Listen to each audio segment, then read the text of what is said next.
मेरे हाँ ठीक है, बूढ़ों को बिठा के रखना है तो बच्चे बैठे रहे। एक बार मेरे साथ मिलकर के सभी बोलिए, बोलिए महर्षि दयानंद जी महाराज की, सत्य सनातन वैदिक धर्म की, पूज्य आचार्य बलदेव जी की।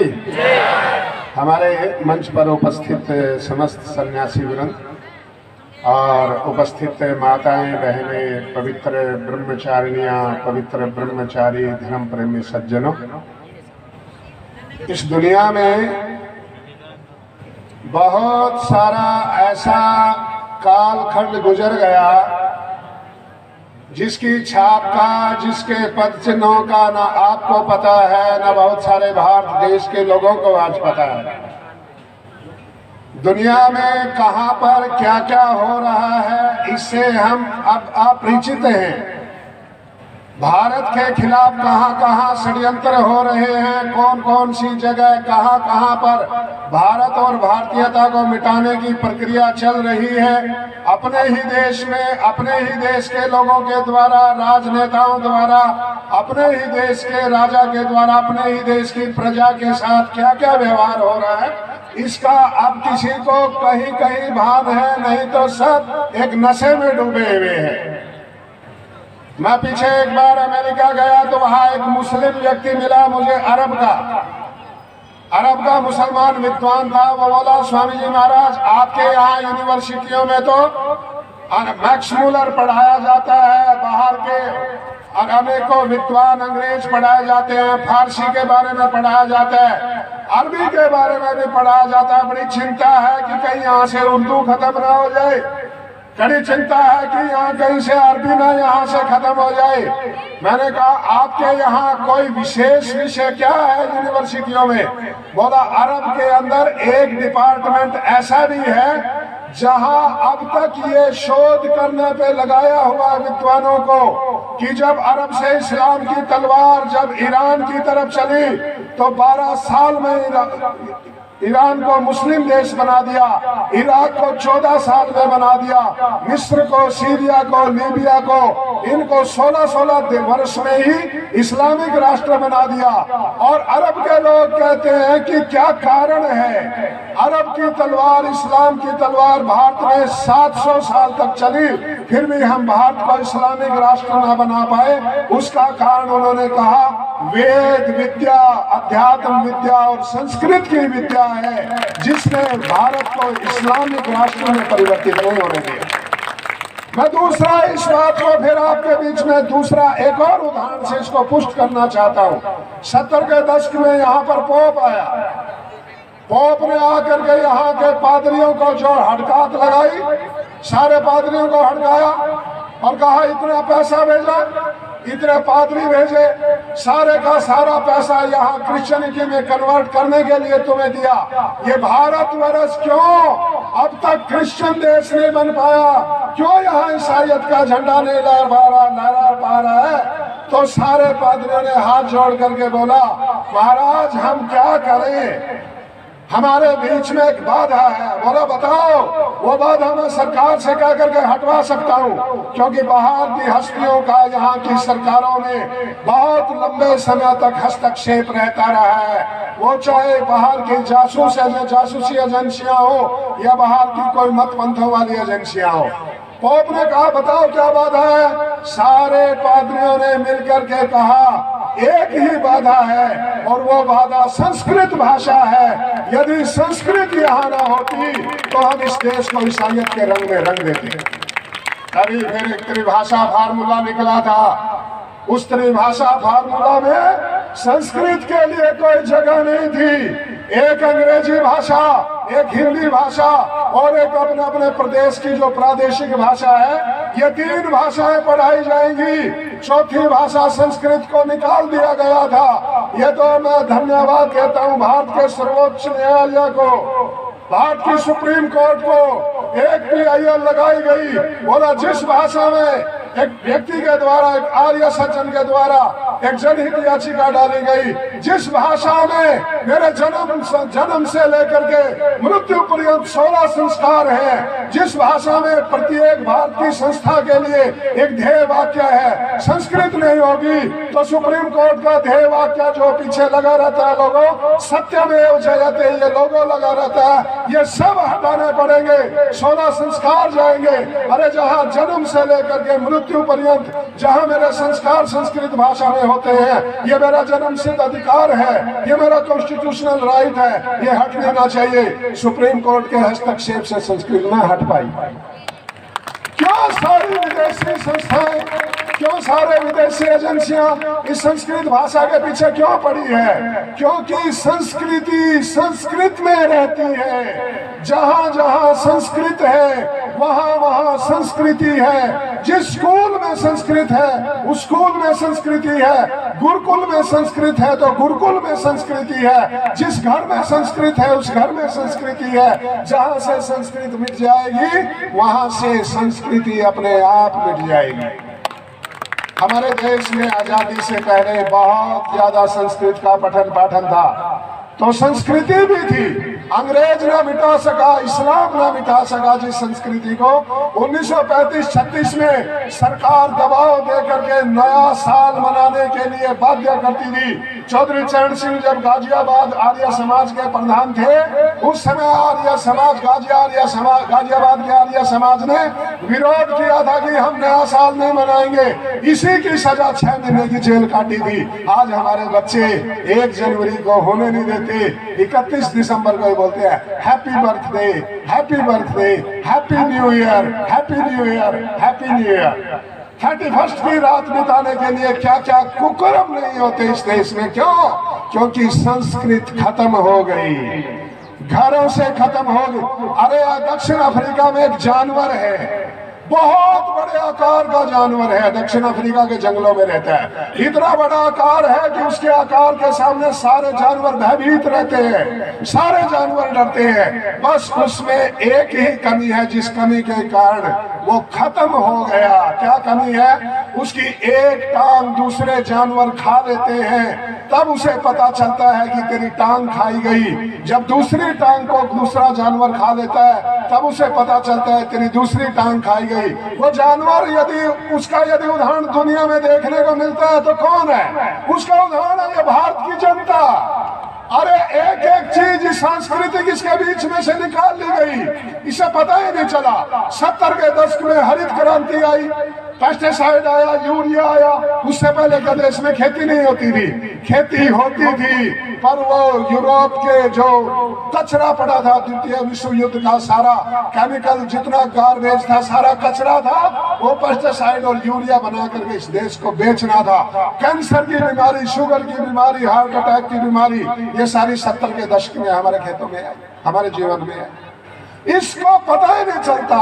अब से 36 साल पहले इतना बड़ा कुठाराघात हो गया था देश की अस्मिता के ऊपर, किसी को पता ही नहीं चला।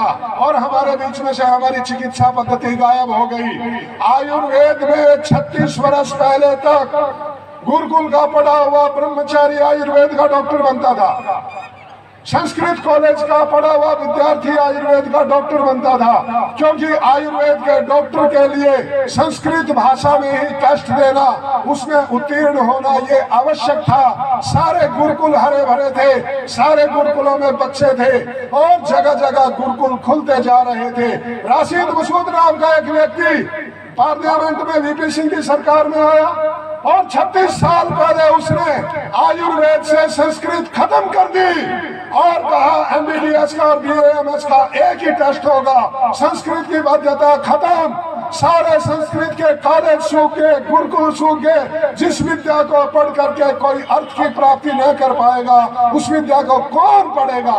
आज आयुर्वेद की जो डिग्री लेके आते हैं वो आयुर्वेद की एक दवाई नहीं जानते, सारे अंग्रेजी का लाइसेंस लेकर के आते हैं। अंग्रेजी तो किसी को पता ही नहीं चला। पता ही नहीं चला हमारे बीच में से हमारे प्राण निकल गए, किसी का पता ही नहीं चला हमारे ऊपर कितना बड़ा कुठाराघात हो गया। और पता भी चलता है तो बस दो बीमारी इस देश को खाती जा रही है, अरे तन्ना केर मन्ना केर उन्ना के।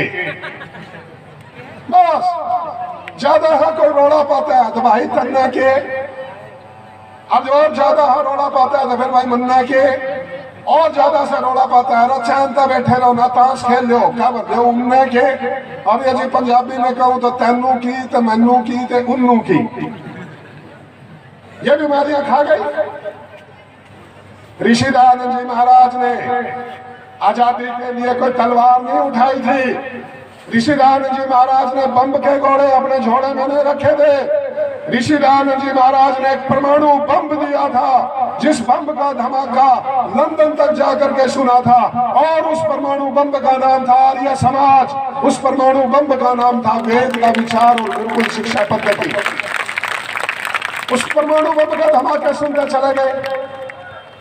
आप उस देश की शिक्षा व्यवस्था की क्या कहिए, जिस देश का पहला शिक्षा मंत्री बना वो इस देश में पैदा ही ना हुआ।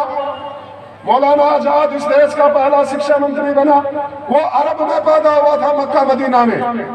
मक्का मदीना में पैदा हुआ, एक दिन स्कूल नहीं गया, एक दिन कॉलेज नहीं गया, एक दिन यूनिवर्सिटी नहीं गया, और उठा करके बना दिया भारत का पहला शिक्षा मंत्री। तो उसने कहा भारत के बच्चों को भारत का इतिहास नहीं पढ़ने देंगे। आजादी से पहले ये जो आपको जो इंडिया गेट पे कहीं पर अकबर रोड, कहीं पर हुमायूं रोड, कहीं पर बाबर रोड, अरे हमारा गर्व बाबर से है या राणा सांगा से है बोलो? अरे हमारा योद्धा, हमारा आदर्श बाबर है या राणा सांगा है? और लाल किले के पास में और इंडिया गेट के पास में राणा सांगा रोड नहीं है, बाबर रोड है। हमारा हीरा महाराणा प्रताप है या अकबर है? महाराणा प्रताप। और इंडिया गेट पे अकबर रोड है, महाराणा प्रताप रोड नहीं है, हुमायूं रोड है। मोहम्मद तुगलक जिसको इतिहास का सबसे बेवकूफ शासक कहा जाता था और हमें पढ़ाया जाता था पढ़ा लिखा मूर्ख, अर्थात मोहम्मद तुगलक, उस मोहम्मद तुगलक के नाम पे इंडिया गेट पे रोड है। ये सारे रोड कब नाम बदले?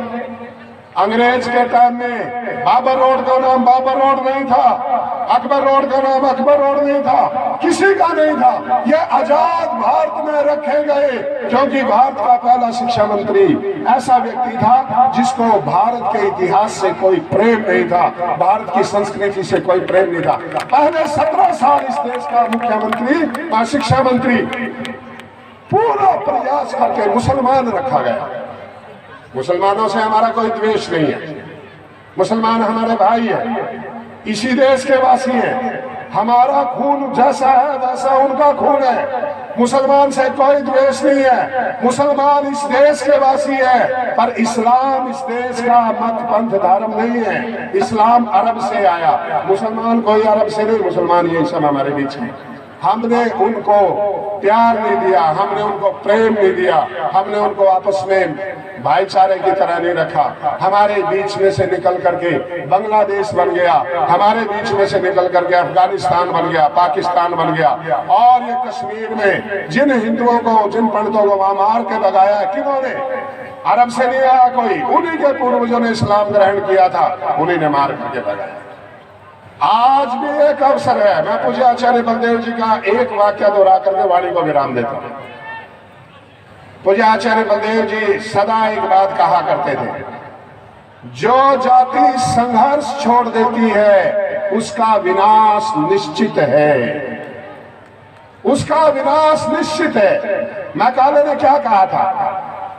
इनकी आत्मा अंग्रेज होगी, इनका शरीर भारतीय होगा। मैंने ऐसी शिक्षा पद्धति दे दी है, हो गया। शरीर भारतीय खाली, कहां चोटी? अर्थात मैकाले का कथन का क्या अर्थ था? टाई पहनेंगे, यज्ञोपवीत नहीं पहनेंगे, कैप लगाएंगे, चोटी नहीं होगी, कपड़े इतने कम होंगे कि जिन्हें को कोई देख करके यही नहीं अंदाजा लगा सकेगा कि इसने कपड़े पहने भी हैं या नहीं।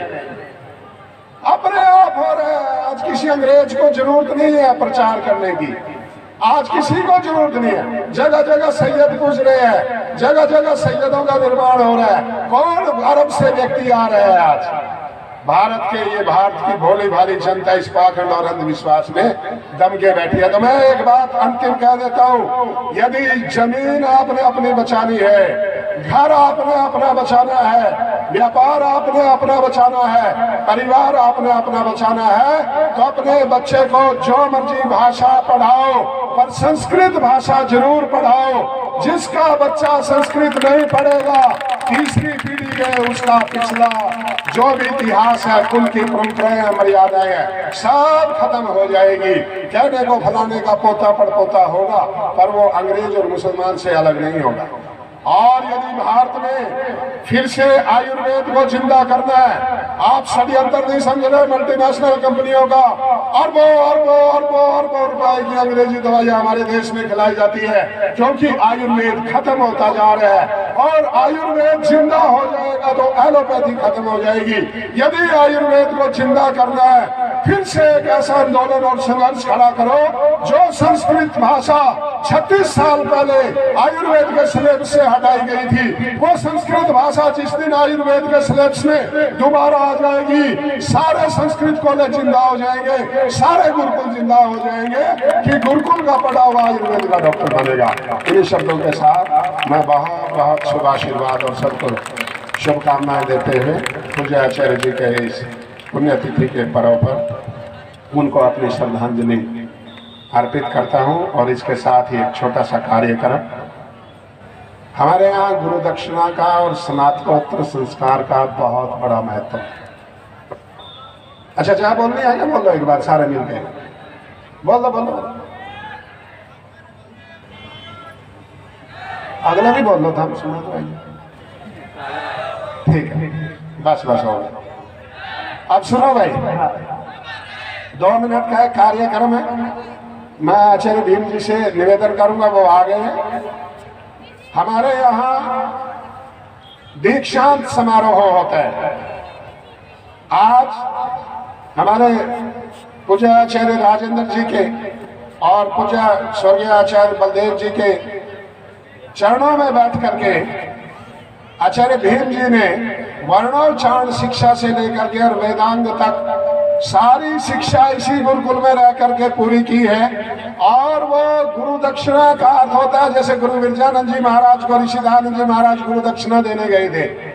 ये यहाँ परंपरा है। गुरुकुल में जब ब्रह्मचारी पढ़ करके आचार्य हो जाता है तो अपने आचार्य को वो गुरु दक्षिणा देता है। तो आचार्य भीम जी यहाँ के स्नातक हो गए, यहाँ से आचार्य बनकर के निकले हैं और आजकल कुटिया नलवी खुर्द के आचार्य बनकर के उस गुरुकुल को संभाल रहे हैं। तो मैं उनसे निवेदन करूंगा, वो खड़े होकर के जैसे गुरु विरजानंद जी महाराज को गुरु महर्षि दानंद जी महाराज ने गुरु दक्षिणा दी थी, क्या लेके तो लौंग गए थे पर दे करके पूरा जीवन आए हैं, ऐसे ही आचार्य भीम जी भी लेकर के तो कुछ पुष्प और पत्र आ रहे हैं, पर इन्होंने पूरा जीवन इस आर्ष पद्धति को दिया है, पूरा जीवन गुरुकुल पद्धति को दिया है।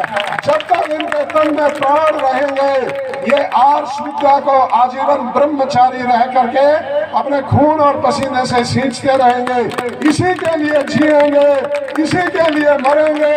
ना हमारा और कोई ध्येय है, ना हमारा और कोई मनोरंजन है, ना हमारा कोई और लक्ष्य है। हमारा लक्ष्य भी आर्ष विद्या और वैदिक धर्म है और हमारा मनोरंजन भी बढ़ना और बढ़ाना ही है। तो मैं आचार्य से निवेदन करता हूँ, मुझे आचार्य राजेंद्र जी को पहले, क्योंकि आचार्य राजेंद्र जी का नित्य नियम है, बिना यज्ञ किए आप अपने भोजन का कण मात्र भी ग्रहण नहीं करते। जब ब्रह्म यज्ञ और देव यज्ञ से निवृत्त हो जाते हैं उसी समय कुछ ग्रहण करते हैं।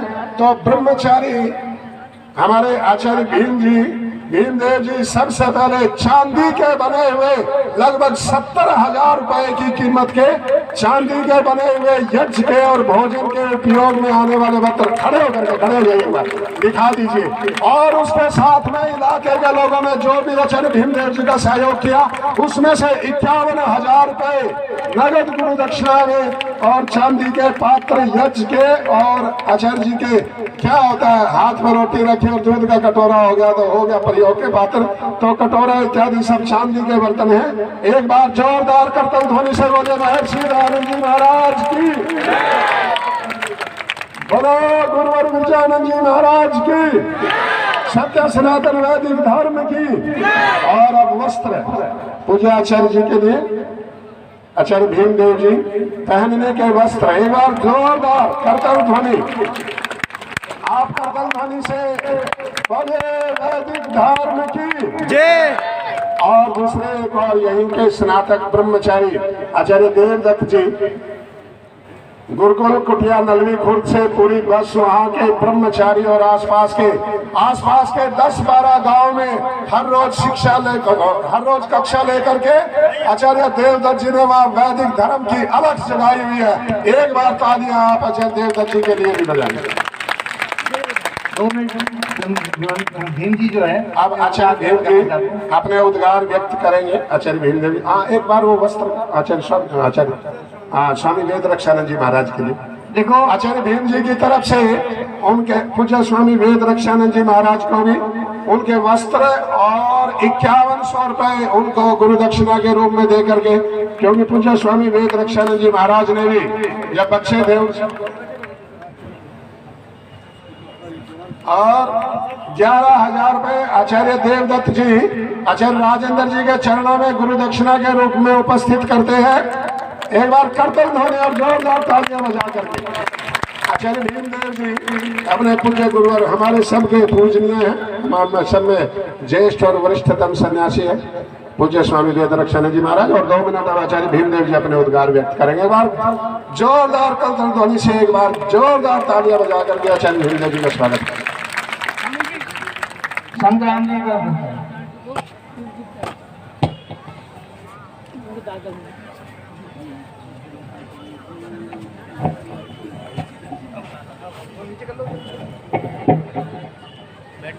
संतराम जी भी मंच पर आ जाए। संतराम जी, ओम स्वस्ति पंथामनुचरेम सूर्या चंद्रमसा विवा पुनर्दधता घ्नता जानता संगमे महे। ओम शांति शांति शांति। मंचस्थ विद्वत मंडल, पूज्य गुरुवर आचार्य जी महाराज, पूज्य स्वामी जी और धर्म प्रेमी सज्जनों, मातृशक्ति जिन्होंने मुझे यहाँ पर गुरुकुल कालवा में लगभग मुझे 7-8 वर्ष वेद विद्या पढ़ने का अवसर प्रदान किया और यहाँ के लोगों ने मुझे इतना सहयोग किया। जब मैं अध्ययन करता था हर प्रकार से मेरी आवश्यकता पूर्ति करी। मुझे माताओं ने अपने बेटे की तरह पाला यहाँ और पिताओं ने पुत्र की तरह रखा, हर प्रकार से मेरी सहायता करी। मैं धन्य हूँ। मातृमान पितृमान आचार्यमान पुरुषो वेदा, कहा कि वह संतान बड़े सौभाग्यशाली है जिसके माता पिता उत्पन्न हो, विशेष हो, श्रेष्ठ हो और जिसको माता पिता के साथ उत्तम गुरु मिल जाए उसका जीवन धन्य है। तो मैं अपना जीवन धन्य मानता हूँ पूज्य गुरुवर जी को पाकर। और मैंने यहाँ पर जैसा भी किया, मैं जब गुरुकुल में आया तो अनेक प्रकार से मुझे जब घर से आया तो पता नहीं कितने लोगों ने क्या किया। एक स्वामी नित्यानंद जी हैं जो भी बैठे हैं, मुझसे निवेदन करता हूँ मुझे दर्शन, स्वामी नित्यानंद जी महाराज जो मुझे यहाँ तक पहुँचाने में बड़ा सहयोग किया है, और शायद वो ना होते तो मैं यहाँ तक ना पहुँच पाता। मैं उनका भी हृदय से आभार व्यक्त करता हूँ पूज्य स्वामी जी महाराज का। और वो परंपरा जो यहाँ से नहीं थी, स्वामी जी महाराज को वो यहाँ का ब्रह्मचारी वो श्याम जी हैं, वो वहाँ मिले और उनका भी संपर्क यहाँ गुरुकुल कालवा से था। तो मूल में देखो मैं वहाँ पर पहुँच पाया तो मूल में गुरुकुल आचार्य बलदेव जी महाराज थे, मैं उनका भी आभार व्यक्त करता हूँ। तो मूल में आचार्य बलदेव जी महाराज ने मुझे पढ़ने का मौका मिला। आचार्य जी के सामने बैठकर अष्टाध्यायी पढ़ाया करते थे, बस मौखिक सब कुछ जवान याद था। और साथ में पूज्य आचार्य जी मुझे बार बार कहा करते थे, बेटा बहुत कार्य करना है, बहुत काम करना है, तो आप हमेशा सत्यार्थ प्रकाश के लिए प्रेरणा करते थे कि सत्यार्थ प्रकाश पढ़ते रहना, स्वाध्याय करते रहना। और कहा गई उनमें सत्यार्थ प्रकाश के अंतर्गत भी पंचम समुल्लास पढ़ते रहना, जिसमें संन्यास की विषय बात कही है। और दूसरा नवम समुल्लास के बारे में बार बार कहा करते थे कि बंध और विद्या विद्या विद्या बंध मोक्ष विषय के लिए भी कहा करते हैं। अर्थात पूज्य आचार्य जी का आशीर्वाद वो मैं सिरधारी करते हुए मैं अपना जीवन को पूज्य आचार्य जी के चरणों में समर्पण करता हूँ। पूज्य आचार्य जी इस प्रकार से मेरे जीवन को जहाँ लगाना चाहें, मैं आचार्य जी के लिए आज मैं सोच विचार के आया हूँ और कर रहा हूँ कि मैं आचार्य जी के आदेश अनुसार चलूंगा। जहाँ मुझे आचार्य आदेश देंगे मैं वही कार्य करने के लिए तत्पर रहूंगा। मैं सभी का, मैं आसपास क्षेत्रवासियों का मेरा सहयोग किया है। थोड़ी सी बात के लिए मैं कोई भी कारण पता चल जाता है, गुरुकुल में पाचक नहीं है, रसोईया नहीं है, कुछ चीजें आवश्यकता हो गई तो आसपास के लोग, माताएं बहनें बड़ी सहयोग करती थी हर प्रकार से। एक बार तो ऐसी घटना हुई कि पाचक चला गया, पता चल गया वो कृष्ण आर्य जी हैं खरक से और माता जी हैं, परिवार पूरा है।